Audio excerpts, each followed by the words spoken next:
어느 교회에서 이 사순절 기간 동안 성경 통독을 했습니다. 사순절 되면 여러 가지 많은 프로그램과 행사들을 하게 되는데요.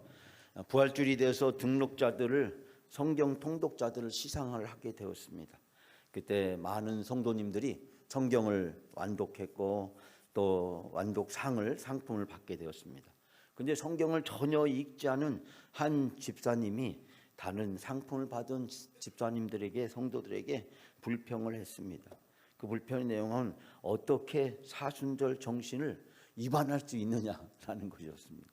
그래서 사람들이 하도 의구심을 가지고 아니 우리가 왜 사순절 정신을 위반했냐라고 하는 말이, 그러자 그분이 하는 말이 사순절 기간 동안에는 원래 맛있는 음식도 피하고 주님의 고난에 동참해야 되잖아요. 저는 꿀송이보다도 더 단 성경 말씀을 읽을 수가 없습니다. 그래서 저는 사순절 기간 동안에 성경은 안 읽었는데 아니 꿀송이보다도 더 단 것을 먹으면 어떻게 하냐고 사순절을 위반한 거 아니냐라는 이야기를 했답니다. 썰렁하죠? 전혀 여러분들이 반응 없으신 거 보니까. 여러분 꿀송이보다도 하나님 말씀이 더 단 것을 믿습니까? 아직 이해를 안 하시네요. 오늘부터 사순절이 시작됩니다. 사순절 여러분 어떤 절기라고 지금까지 배우고 알고 계십니까? 예수님의 고난과 부활을 앞둔 이 40일의 여정을 우리는 사순절이라고 합니다. 우리 그리스도력에 의하면 중요한 두 가지 절기가 있죠.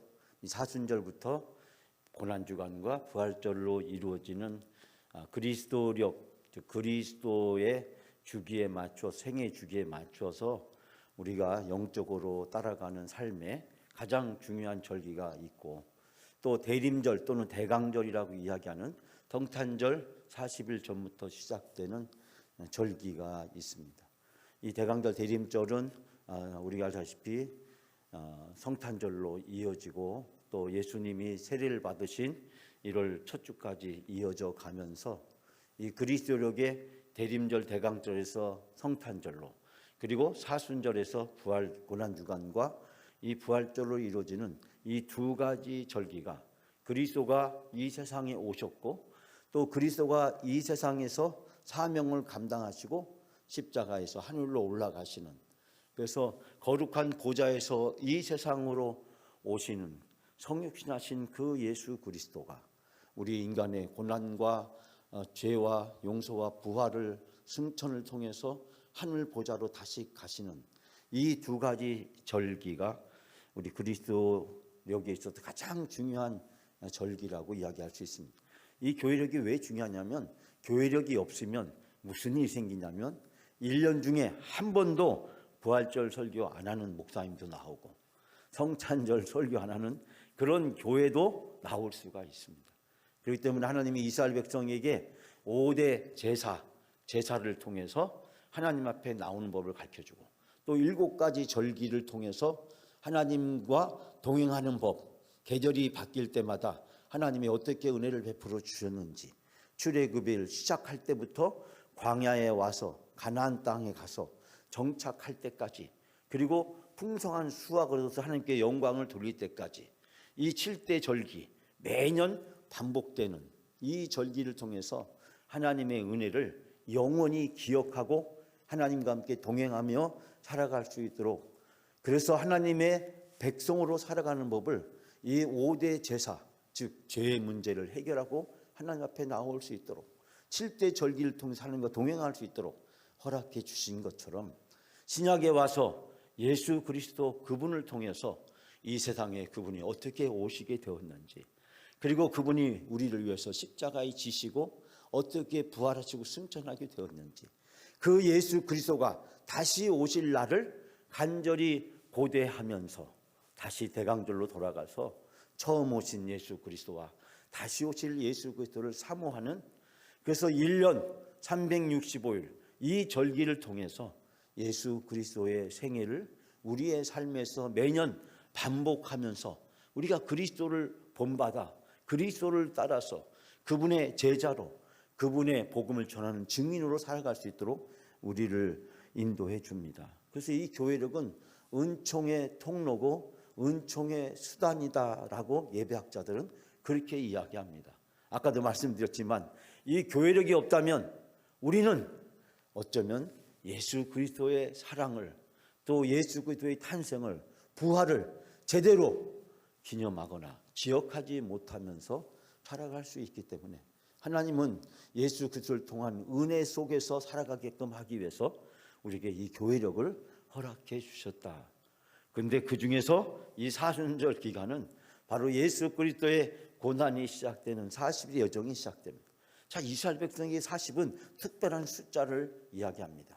40과 400.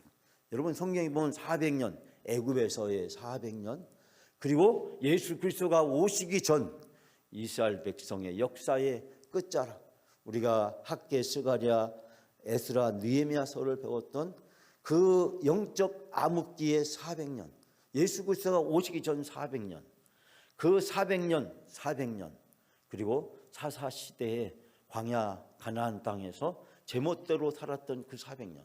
그래서 이 애굽에서의 400년, 그리고 이 가나안 땅에서의 400년, 그리고 예수 그리스도가 오시기 전 400년. 이 400이라는 숫자는 고난이 가득 찼다, 고난이 다 채웠다라는 뜻을 가지고 있고, 또 40이나 40년이라는 것도 역시 고난의 여정을 다 채웠던 기억을 가지고 있습니다. 특별히 이 사순절은 예수 그리스도가 광야에서 40일 동안 하나님과 함께 동행했던 그 귀한 시간들을 다시 돌이키는 것입니다. 여러분, 광야라고 하는 곳은 어떤 곳이었습니까? 사람이 없는 곳입니다. 먹고 살 길이 없는 곳입니다. 낮에는 너무나 덥고 밤에는 너무 추운 곳입니다. 돌과 모래밖에 없는 곳입니다. 너무 낮에는 더워서 햇빛을 가리기가 힘든 시간이고, 밤에는 너무 추워서 살갗이 찢어지는 듯한 고통을 느끼는 곳이었습니다. 제가 언젠가도 말씀드렸지만 이 광야에서는 사람의 가능성은 0%, 사람은 아무것도 할 수 없는, 그런데 사람의 퍼센트 비율이 낮아지면 낮아질수록 놀라운 법칙이 적용됩니다. 여러분, 그것은 뭡니까? 하나님을 향한 가능성의 법칙이 갈수록 커진다는 거예요. 내가 나를 비우면 비울수록 하나님으로 가득하게 채워지는 것. 그런데 내가 나를 비우지 않으면 하나님의 것이 아무것도 자리 잡을 수 없는. 그래서 내가 100%에서 점차 내리고 내려가고 또 내려가서 0%가 되어질 때 나는 아무것도 아니고 나는 아무것도 할 수 없는 그런 무기력하고 철저히 내 자신의 존재를 자각하게 되었을 때 하나님의 존재가 100%로 가득 채워지는, 나의 가능성은 0%고 하나님의 가능성은 100%인 것. 여러분, 그것이 광야의 삶입니다.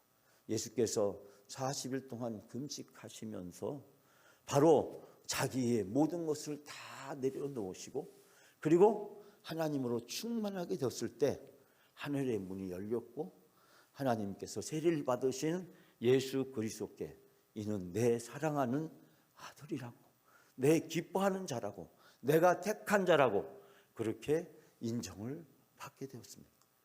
제가 새벽에 말씀드렸지만 예수님 생애 가운데 3번이나 걸쳐서 하나님은 예수 그리스도에 대한 인증샷을 날리셨습니다. 언제였습니까? 예수 그리스도가 세례를 받으실 때, 그때 하나님은 인증샷을 날리셨어요.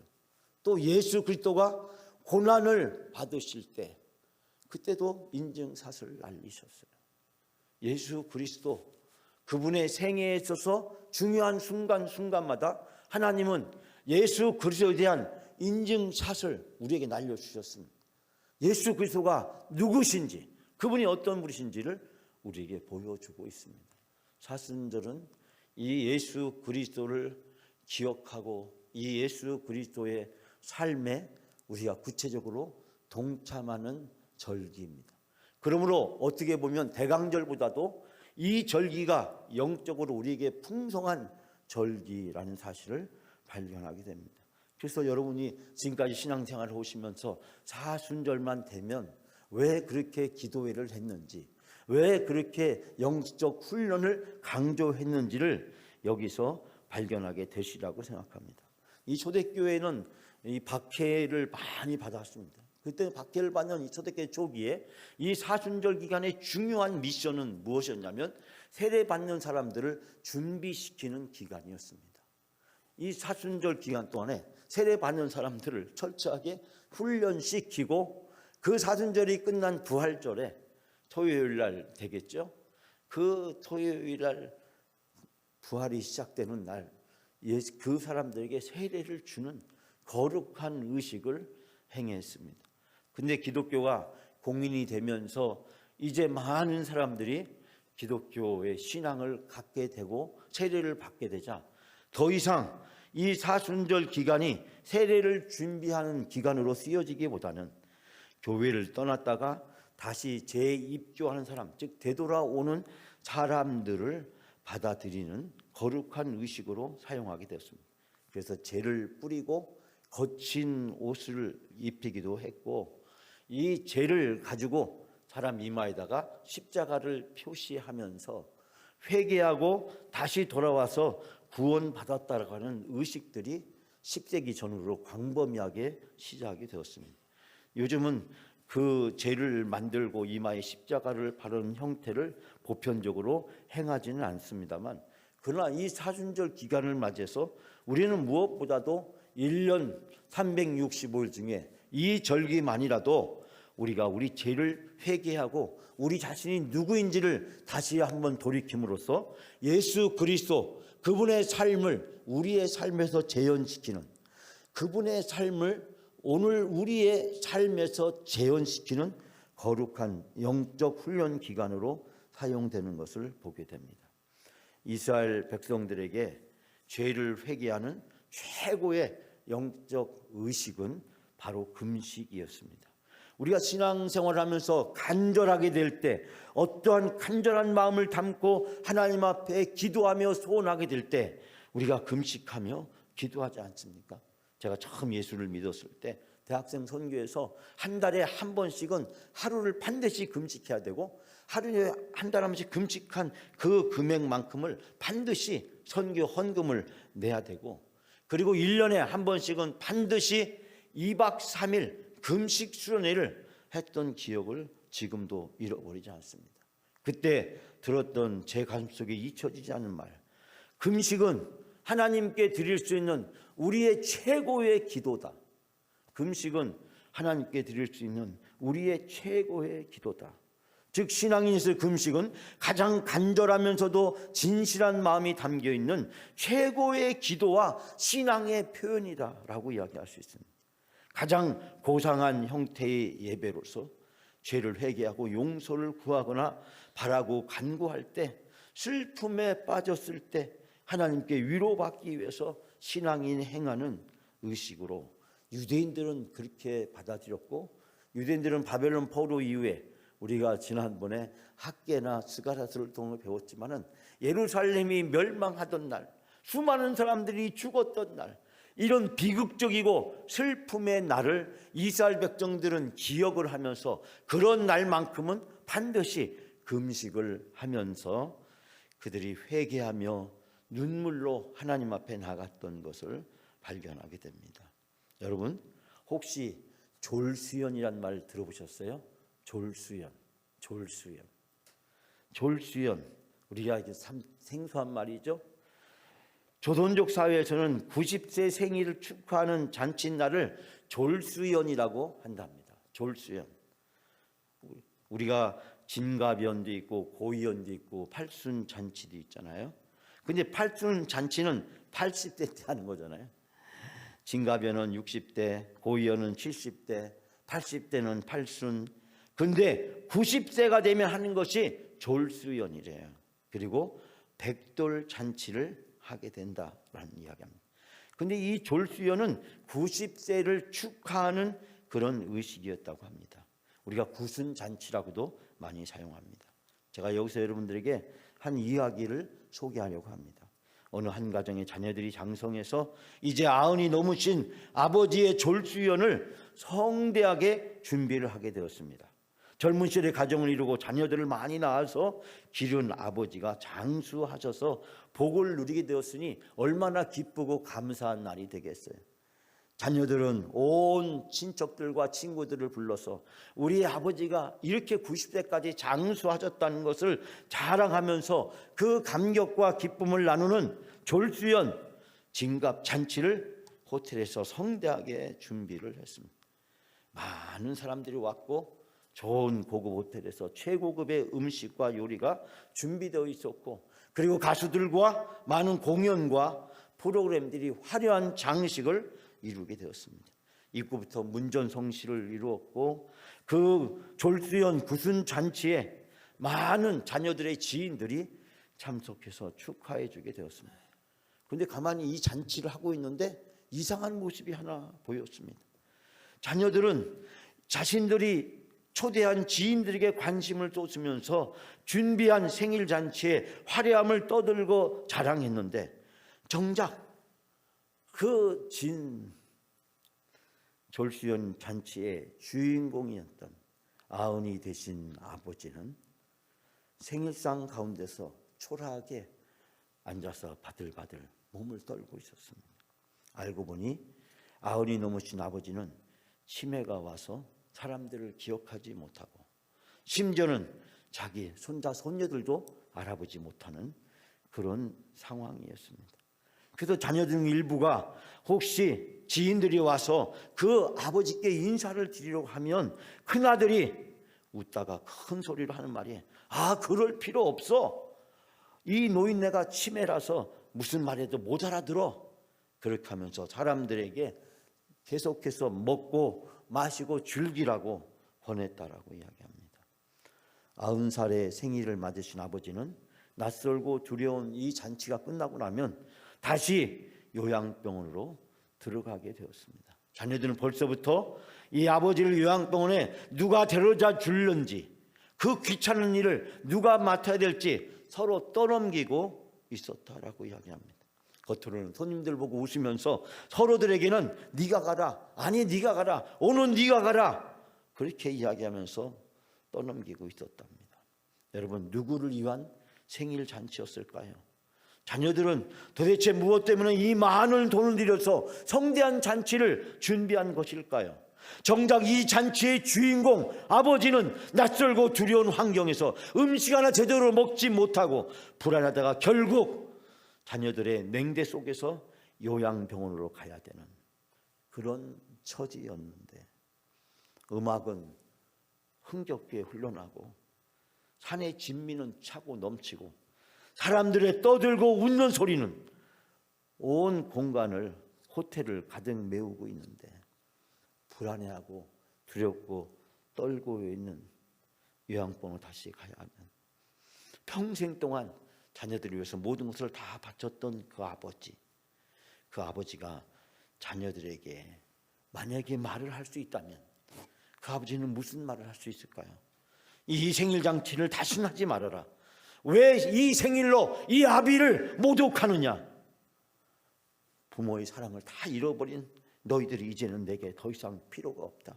내가 너희들을 위해서 내 인생의 모든 것을 다 바쳤는데 내가 바친 그 사랑과 정성을 어찌 다 잃어버리고 너희가 나를 위해서 잔치를 벌인다고 해놓고 너희를 위해서 이 잔치를 행한 것이 아니냐.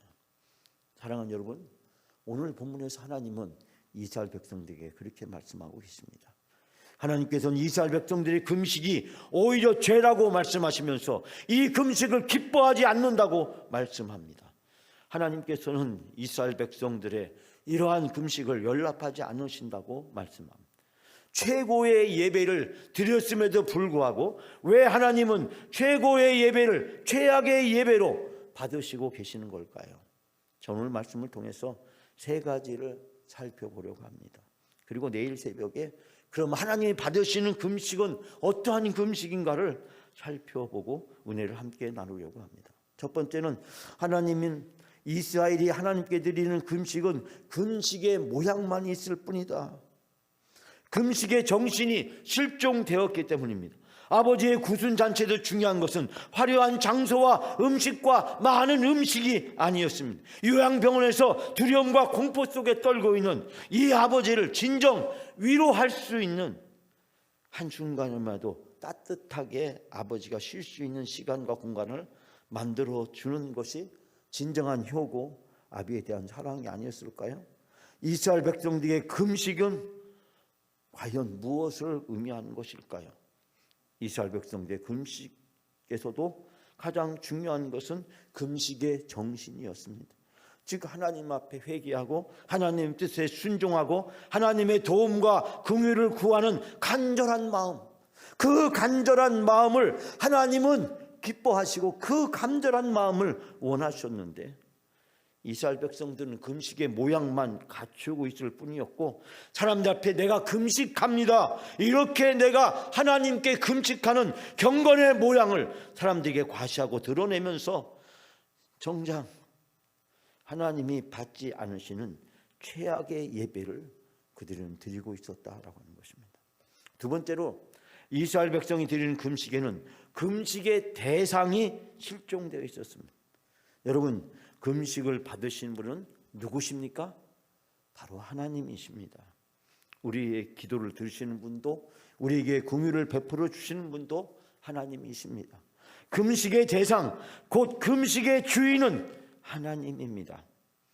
그런데 여러분, 굳은 잔치를 벌린 이 자녀들처럼 이 금식의 주인은 하나님이 아니라 자기 자신들이었습니다. 내가 얼마나 경건한지, 내가 얼마나 의로운지, 내가 하나님을 향한 나의 예배가 얼마나 최고의 것인지 사람들 앞에 과시하고 드러냄으로써 그 금식, 그 예배의 주인공이 하나님이어야 되는데 그 중심에 자기 자신들을 턱하니 앉혀놓고 자기 자신을 어떻게 하면 잘 드러낼 수 있을까? 금식을 계속하는 이유가 자신들의 유익을 구하기 위한 것이었습니다. 자신들의 영적 우월성을 드러내고 종교적 만족감을 성취하고 더 나아가서 이런 종교적 행위를 통해서 그들이 세속적으로 자기가 얼마나 경건한 유대인인가를 과시하고 드러내고 증명해 보임으로써 유대 사회에서 자기의 윤리적, 도덕적, 종교적 위치를 확고하게 구축하기 위한 것이었습니다. 마치 굳은 잔치의 주인공이 할아버지가 아니라 자식들이었던 것처럼 그 자식들은 이 잔치를 통해서 내가 얼마나 부모에게 효를 다하는 사람인가, 내가 얼마나 윤리적이고 도덕적으로 뛰어난 사람인가를 과시함으로써 대내외적으로 자기의 자식들과 지인들에게 자기의 지위를, 신분을 공고하게 구축하려고 하는데 목적이 있었다는 사실을 발견하게 됩니다. 굳은 잔치에 덩그러니 앉아 계신 아버지, 그리고 떨고 있는 아버지, 그리고 다시 냉대 속에서 요항으로 되돌려 보내야 될 아버지, 그 잔치는 최고의 잔치가 아니라 최악의 잔치였고 자기 자신을 드러내는 일에 모든 것을 다 바치고 있는 이 유대인들의 금식은 최악의 예배에 불과했다는 사실을 발견하게 됩니다. 세 번째로 이스라엘 백성이 드린 금식은 하나님과의 관계가 무너져 있었습니다. 금식과 예배는 기본적으로 하나님과의 관계의 기반을 두고 있습니다. 하나님께서 무조건 선택하시고 먼저 우리에게 베풀어 주신 그 은혜로 말미암아 우리는 하나님의 자녀가 되고 하나님의 백성이 되었고 하나님의 백성으로 살아갈 수 있는 거룩한 선민으로 영적 특권을 이스라엘 백성들은 부여받았습니다. 그럼에도 불구하고 그들은 하나님과의 관계가 단절되고 무너져 있었기 때문에 하나님을 경외하지도 않고 하나님을 두려워하지도 않았습니다. 하나님을 두려워한다면 어찌 감히 이 금식의 자리에서 하나님이 가장 싫어하는 일을 할 수가 있었을까요? 이 금식의, 이 예배의, 이 신앙의 중심에 어떻게 하나님을 모셔놓는 것이 아니라 자기 자신을 모셔놓고 자기 자신을 드러내고 자기 자신을 과시하는데, 하나님은 수단이고 방편으로 내가 세상에서 잘되고 세상에서 인정받고 내가 세상에서 복을 받는 도구와 도깨비 방맹이처럼 하나님은 나를 위한 도구로 전락시킵니다. 여러분, 우리가 사순절을 보내면서 무엇보다도 중요한 것이 뭘까요? 우리의 삶의 주인공에 하나님을 주인공으로 모시고 회복해야 되는 일인 줄 믿습니다. 하나님의 주권, 하나님의 주인 되심, 우리의 삶에, 우리의 인생의 중심에 하나님 예수 그리스도 그분을 다시 회복시키는 것, 그것이 사순절 기간 동안에 우리가 해야 될 가장 중요한 하나님의 기대이자 소원인 걸 믿습니다. 예수 그리스도의 생애를 묵상하면서 내 삶의 중심에 예수 그리스도를 모셔놓고 그분이 내 생애 전체의 모든 것을 지배하고 다스리고 인도하시고 그분의 주권이 온전히 이루어질 수 있도록 하는 것, 예수님이 광야에 가신 것이 하나님께 모든 것을 집중하고 초점을 맞추셨던 것처럼 우리는 이 40일 동안 예수 그리스도의 광야의 생활을 본받아서 하나님께, 예수 그리스도의 그분께 우리 생애의 모든 초점을, 우리의 모든 것을 집중하는 그 시간이 되어지고 하나님의 주권이 우리의 인생에서 온전히 회복되어지고 이루어지게 될 때 하나님은 부활의 감격과 기쁨의 잔치로 우리를 불러주시고 인도해 주실 줄 믿습니다. 우리 사랑하는 영광께 모든 성도님들이 이번 사순절 기간 동안에, 그리고 사순절 특별 기도회를 통해서 하나님의 주인 되심 예수 그리스도의 삶이 우리의 삶에서 이루어져 가는 귀한 영적 은총의 절기가 되어지시기를 주님의 이름으로 축원합니다.